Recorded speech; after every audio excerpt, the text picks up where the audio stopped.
Shalom, selamat sore Bapak Ibu Saudara-saudari terkasih dalam Tuhan. Sebelum kita naikkan doa-doa kita pada sore hingga malam hari ini, mari sama-sama kita lihat firman Tuhan dari Yohanes pasal yang ke-12, ayat yang ke-24 sampai ke-26. Oke, sudah ada. Mari kita baca bersama-sama 3 ayat ini. 1, 2, 3. Aku berkata kepadamu, sesungguhnya jikalau biji gandum tidak jatuh ke dalam tanah dan mati, ia tetap satu biji saja. Tetapi jika ia mati, ia akan menghasilkan banyak buah. Barang siapa mencintai nyawanya, ia akan kehilangan nyawanya. Tetapi barang siapa tidak mencintai nyawanya di dunia ini, ia akan memeliharanya untuk hidup yang kekal. Barang siapa melayani aku, ia harus mengikut aku, dan di mana aku berada, di situ pun pelayanku akan berada. Barang siapa melayani aku, ia akan dihormati Bapa. Amin. Firman Tuhan ini dikatakan perkataan Yesus sendiri. Ya, ketika beberapa hari sebelum dia ditangkap dan disalibkan. Kalau kita baca ayat yang pertama di pasal ini, dikatakan 6 hari sebelum Paskah. Di Tuhan Yesus disalibkan pada hari Paskah itu. Nah, di sini dia menyampaikan satu prinsip ketika kita melayani dia. Ya. Pasal ini, sebelum pasal ini, Tuhan Yesus membangkitkan Lazarus. Ya, ketika dia mau membangkitkan Lazarus, itu pun sebenarnya ada satu pergumulan, ya, karena dia tidak ada di kota itu saat itu, dia ada di tempat lain. Ketika Marta dan Maria mengatakan Lazarus sakit dan dia minta Tuhan Yesus datang, kita tahu ceritanya Tuhan Yesus tinggal lagi 2 hari. Nah, sebelum dia datang ke tempat Maria, Marta, dan Lazarus itu, murid-muridnya sudah mengingatkan, Tuhan, Engkau benar mau ke sana. Karena apa? Karena waktu itu, waktu Tuhan Yesus ada di Betania itu, di kota tempat Maria dan Marta itu, dia sudah diancam mau dibunuh oleh ahli-ahli Taurat. Murid-muridnya ngingatin, benar kita mau ke sana. Murid-muridnya belum tahu gitu ya. Tuhan bilang oke, kita ke sana. Bisa dibaca nanti pasal yang ke-11. Nah, terus satu muridnya bilang, oke, kita berangkat ke sana dan kami siap mati, katanya. Dalam pikiran mereka, mereka datang ke tempat Maria, Marta, dan Lazarus ini, wah, mereka akan mati. Gitu ya. Dan kita tahu ceritanya Tuhan Yesus membangkitkan Lazarus ini. Nah, di ayat yang baru kita baca tadi, Tuhan Yesus mengatakan, sesungguhnya jikalau biji gandum tidak jatuh ke dalam tanah dan mati, ia tetap satu biji saja. Tetapi jika ia mati, ia akan menghasilkan banyak buah. Di sini Tuhan memberikan satu prinsip yang dia sudah jalankan sendiri. Untuk menghasilkan satu buah, dia ambil contoh gandum. Gandum itu harus mati, harus membusuk dulu, supaya bisa mengeluarkan akar dan mulai memunculkan batang gandum itu. Dan akhirnya menghasilkan bulir-bulir gandum yang lain. Dia menyampaikan satu prinsip ini, dia berbicara tentang dirinya sendiri. Dia harus mati, supaya apa? Melalui kematian itu ada satu kehidupan yang baru. Akan banyak dilahirkan pelayan-pelayan yang baru, orang-orang yang diselamatkan yang baru. Dia juga katakan, kalau aku tidak mati, Roh Kudus tidak akan turun ke atas kamu. Jadi dia harus mati. Dan prinsip ini juga dia mau sampaikan kepada setiap kita yang melayani dia. Kalau kita ingin menghasilkan buah, kita harus mati duluan. Mati yang bagaimana? Paulus katakan, kita mati terhadap dosa. Dan kita hidup terhadap Kristus. Prinsip ini harus kita pegang. Kita nggak akan bisa berbuah kalau kita masih hidup di dalam kedagingan. Kalau kita masih hidup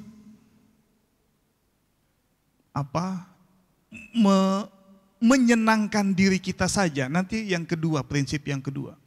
Tapi satu prinsip di sini, untuk menghasilkan buah, untuk menghasilkan sesuatu yang besar ke depan, kita harus mati.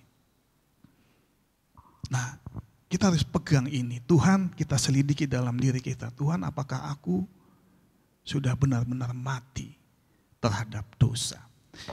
Di Roma 6 ayat 11, nanti kita kembali sini lagi ya. Roma 6 ayat 11, Paulus mengatakan,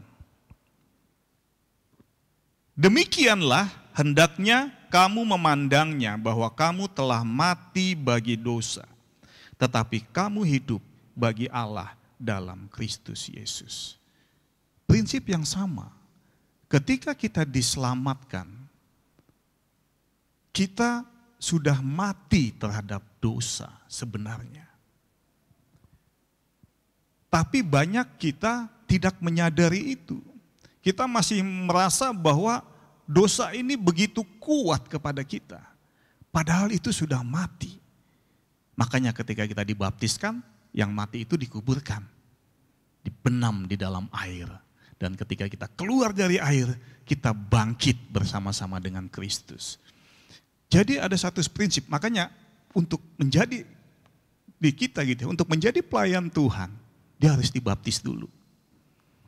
Bukan itu sebagai syarat yang dibuat-buat, enggak. Karena dia sudah, ketika dibaptis, dia sudah menyatakan bahwa dia sudah mati terhadap dosa. Dan dia bangkit bagi Kristus, hidup bagi Kristus. Jadi satu prinsip firman Tuhan, kita sebagai pelayan-pelayan Tuhan, kita harus menyadari bahwa kita harus mati terhadap dosa dan hidup bagi Kristus. Mati terhadap dosa itu seperti apa? Kita kalau orang mati atau makhluk hidup mati, yang kita lihat apa? Tidak ada reaksi sama sekali. Ketika sesuatu dikenakan kepada tubuh itu, kepada jasad itu. Itulah namanya mati. Sudah terpisah dari kehidupan dunia. Begitu juga kalau kita mati terhadap dosa, kita tidak bereaksi lagi terhadap dosa. Dosa masih ada di muka bumi. Dosa masih menggoda, masih mencoba menjatuhkan kita. Tapi makanya Paulus katakan, kamu harus memandangnya bahwa kamu telah mati terhadap dosa. Kamu harus menyadari bahwa kamu sudah mati. Sehingga dosa yang menggoda kamu itu harusnya tidak ada reaksi lagi terhadap diri kita. Amin. Itu yang dibutuhkan seorang pelayan Tuhan untuk dia bisa berbuah. Nah, kembali ke Yohanes 12 tadi. Prinsip pertama, kita harus mati. Karena Tuhan Yesus sudah melakukan itu. Contoh yang sempurna. Ketika dia datang ke tempat Lazarus, mau membangkitkan Lazarus, dia tidak takut mati. Murid-muridnya ketakutan. Tapi dia sudah memutuskan dia datang ke sana. Nah, dan sejak saat itu dia tambah lagi. Jadi kalau kita baca ceritanya ini, ketika dia membangkitkan Lazarus, orang-orang Yahudi tambah jealous, tambah dengki terhadap Tuhan Yesus. Kenapa? Karena orang banyak percaya dan mengikuti Tuhan Yesus dan mulai meninggalkan para ahli Taurat. Sehingga para ahli Taurat ini mereka fokus kepada pengikut-pengikut. Dia nggak fokus kepada kok bisa Lazarus dibangkitkan. Jadi mereka ahli Taurat ini memikirkan diri mereka. Akhirnya mereka bersepakat untuk membunuh Tuhan Yesus. Jadi makin tinggilah tingkat kebencian mereka terhadap Tuhan Yesus. Sehingga Tuhan Yesus mengatakan, aku harus mati. Dan memang harus mati. Supaya muncul kehidupan baru. Supaya ada keselamatan. Supaya keselamatan itu sampai ke muka bumi. Nah, prinsip yang kedua, dikatakan ayat 25. Barang siapa mencintai nyawanya, ia akan kehilangan nyawanya. Tetapi barang siapa tidak mencintai nyawanya di dunia ini, ia akan memeliharanya untuk hidup yang kekal. Sama berkaitan dengan yang tadi. Kalau tadi ya kita harus siap, kita tahu prinsip kita harus mati. Dan yang kedua, barang siapa mencintai nyawanya, kata Tuhan. Barang siapa yang hanya memikirkan dirinya saja, hanya untuk memikirkan keselamatannya saja, memikirkan kebutuhannya sendiri saja. Semuanya aku. Dia akan kehilangan itu pada akhirnya. Tapi prinsip yang benar. Tetapi barang siapa yang tidak mencintai nyawanya. Kalau di terjemahan lain dikatakan barang siapa yang membenci nyawanya, maka dia akan memeliharanya untuk hidup yang kekal. Nah, tapi bukan berarti kita sembarangan hidup, kita tidak memperhatikan tubuh kita. Bukan berarti kita mengabaikan kesehatan kita, bukan sama sekali. Prinsip di sini dikatakan itu adalah perbandingan yang lebih kita cintai itu apa? Prinsipnya kita harus lebih mencintai Tuhan dibandingkan diri kita sendiri. Kita bahkan, ya kita lihat para murid-murid Tuhan, mereka sudah melakukan itu. Mereka tidak peduli apakah mereka mati, apakah mereka hidupnya sengsara. Mereka tidak mempedulikan itu karena satu dorongan yang kuat, karena kasih yang membara kepada Tuhan. Mereka melakukan itu semua untuk kemuliaan Tuhan. Itu hamba-hamba Tuhan yang luar biasa, pelayan-pelayan Tuhan yang luar biasa. Tapi kita tetap memperhatikan tubuh kita, kesehatan kita, bagaimana kita hidup. Bukannya kita mengabaikan itu. Kita harus dengan sehat, karena supaya kita bisa melayani kita harus sehat. Kita harus tetap bekerja karena kita membutuhkan biaya, membutuhkan dana untuk kita melakukan pelayanan. Tapi satu prinsip di dalam hati kita, kita harus mengutamakan Dia bahkan dibanding diri kita sendiri. Amin. Itu prinsip yang kedua. Dan yang prinsip yang ketiga dikatakan, ayat 26, barang siapa melayani aku, ia harus mengikut aku, dan di mana aku berada, di situ pun pelayanku akan berada. Melayani Tuhan, itu artinya kita harus selalu bersama-sama dengan Tuhan. Seorang ajudan presiden, dia selalu nempel dengan presidennya. Dimanapun dia ada, kecuali hal yang privacy. Misalnya ke kamar mandi, nggak mungkin dia ikut ke dalam kamar mandi. Ke kamar tidur nggak mungkin dia ikut, tapi dia jaga di luar. Seorang ajudan seperti itu, seorang hamba, seorang pelayan, dia nempel sama Tuannya. Demikian juga firman Tuhan ini katakan, barang siapa melayani aku, ia harus mengikut aku, dan di mana aku berada, di situ pun pelayanku akan berada. Jadi prinsip yang ketiga, ketika kita melayani Tuhan, kita harus bersama-sama dengan Tuhan. Tidak ada pelayanan untuk diri sendiri. Tidak ada untuk kepuasan batin sendiri. Tidak ada untuk kepentingan diri sendiri. Tapi semuanya untuk kepentingan Tuhan. Melayani Tuhan, fokusnya di mana Tuhan ada, kita di situ. Dalam bentuk apapun.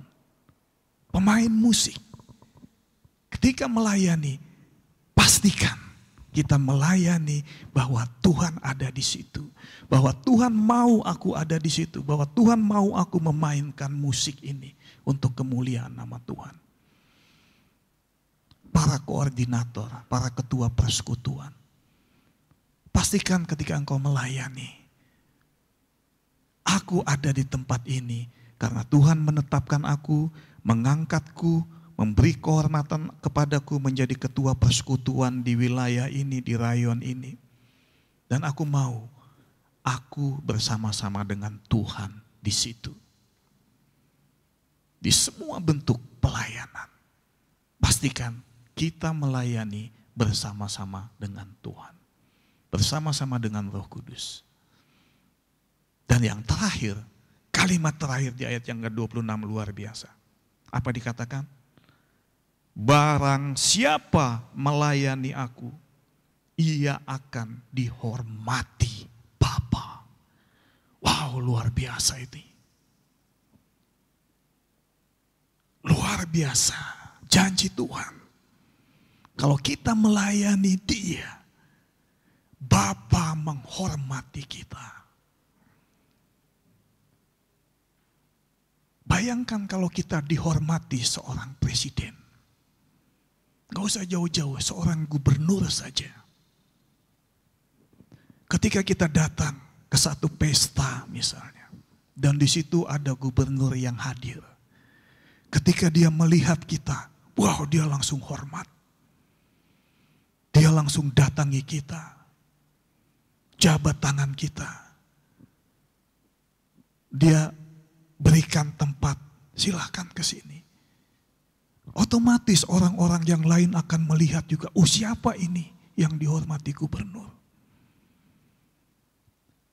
Dan Tuhan Yesus mengatakan, ketika kita melayani Dia, kita akan dihormati oleh Bapa, pencipta langit dan bumi. Suatu yang luar biasa. Makanya rugi kalau kita tidak melayani Tuhan. Ketika kita melayani Dia, kita akan dihormati oleh Bapa. Kita akan menjadi biji matanya, Dia akan memelihara kita. Sekalipun dunia tidak menghormati kita, tapi kalau kita tahu yang kita lakukan semata-mata untuk melayani Dia, percayalah, ini Tuhan Yesus sendiri yang mengatakan. Ditulis pakai tinta merah kalau di HP ini. Itu menunjukkan perkataan Tuhan Yesus. Engkau akan dihormati oleh Bapakku, katanya. Luar biasa. Jadi satu anugerah ketika kita dipanggil untuk melayani Dia. Ketika kita dipercayakan melayani Dia. Sekecil apapun itu. Tapi ada 3 prinsip ini yang harus kita jalani. Kita harus mati terhadap dosa, terhadap diri kita sendiri. Keegoisan kita, keakuan kita. Kita yang kedua, kita tidak mencintai nyawa kita. Kita lebih mencintai Dia. Kita tidak menginginkan orang menyanjung-nyanjung kita. Tapi kita inginkan orang menyanjung-nyanjung Tuhan melalui kita. Dan yang ketiga, ketika kita melayani Dia, pastikan kita ada bersama-sama dengan Dia. Kita tidak berjalan sendiri. Kita tidak berjalan dengan konsep pemikiran kita sendiri. Kita tidak berjalan dengan dorongan hati kita sendiri yang berasal dari emosi kita sendiri. Tapi emosi, dorongan itu bagus, tapi sampaikan kepada Tuhan. Ketika kita memiliki kerinduan, membuat satu pelayanan, melakukan satu pelayanan, ngobrol sama Tuhan, berdoa kepada Tuhan, pastikan bahwa Tuhan ada bersama-sama dengan kita. Sehingga apapun yang kita lakukan, itu semata-mata untuk kemuliaan Dia. Amin. Dan janji Tuhan, ketika kita melayani Dia, luar biasa, Bapa menghormati kita. Amin. Sehingga ketika kita pulang nanti, wow, Dia menyambut kita, Dia menghormati kita. Mari hambaku yang setia, engkau melayaniku setia, engkau mati bagi dosa bagiku, engkau tidak mencari nyawamu, engkau melayani di mana aku ada. Itu satu penghiburan buat kita. Sehingga kapanpun kita pulang, kapanpun Tuhan datang, kita siap. Amin. Semua mau kan ya kita dihormati oleh Tuhan. Siapa yang gak mau? Tapi harga yang harus kita bayar, kita melayani Dia. Amin. Mari kita berdoa sebentar ya. Haleluya. Bapa, terima kasih atas firman-Mu.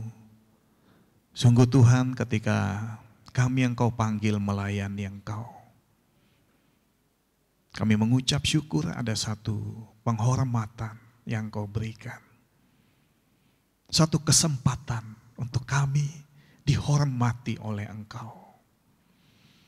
Karena itu ini kami semua Tuhan. Kami mau menjadi pelayan-pelayan-Mu, menjadi hamba-hamba-Mu yang setia.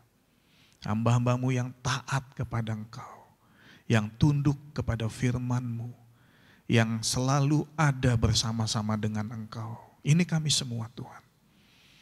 Jadikan kami hamba-hamba-Mu yang setia, pelayan-pelayan-Mu yang setia, yang menyenangkan hati Engkau. Sehingga melalui hidup kami, melalui pelayanan yang Engkau percayakan kepada kami, kami dapat mendatangkan kemuliaan bagi Engkau dan membawa banyak jiwa datang kepada Engkau. Terima kasih Tuhan, terima kasih. Sebentar kami akan berdoa, biarlah Kau yang menuntun kami dalam doa kami pada malam hari ini. Haleluya. Amin. Oke, malam hari ini ada pokok-pokok doa. Pertama tentang konser doa Senin, jadi kita berdoa untuk berdoa gitu ya. Ya nggak apa-apa. Kita doakan konser doa yang akan dilakukan Senin ini membuat mendatangkan satu hal di alam rohani gitu ya. Kemuliaan Tuhan dinyatakan gitu ya.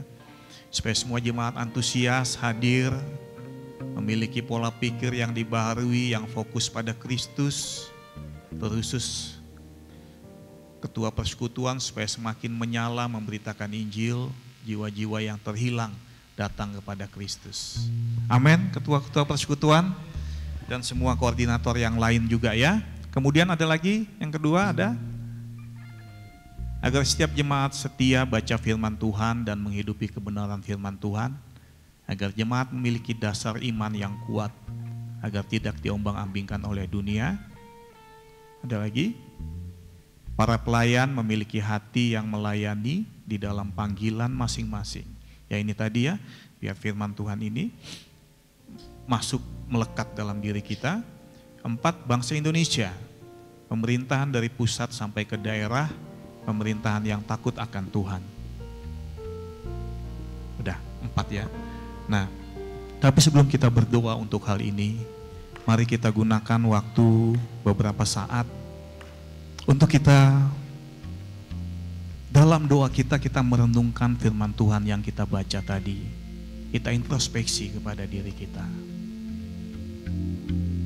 Apakah kita benar menjadi pelayan yang Tuhan mau? Apakah kita masih jauh dari itu? Atau kita sudah mengarah ke sana? Apapun itu. Mari waktu yang ada sebelum kita naikkan pokok-pokok doa tadi, kita doakan juga. Silakan beberapa yang berdoa, nyatakan kepada Tuhan kerinduanmu untuk menggenapi firman Tuhan tadi, menjadi pelayan yang sungguh-sungguh mengasihi Dia, pelayan yang tidak mencintai nyawanya, pelayan yang mau mati, pelayan yang melayani di mana Tuhan ada. Mari kita naikkan doa-doa kita, nanti setelah itu langsung kita naikkan pokok-pokok doa kita.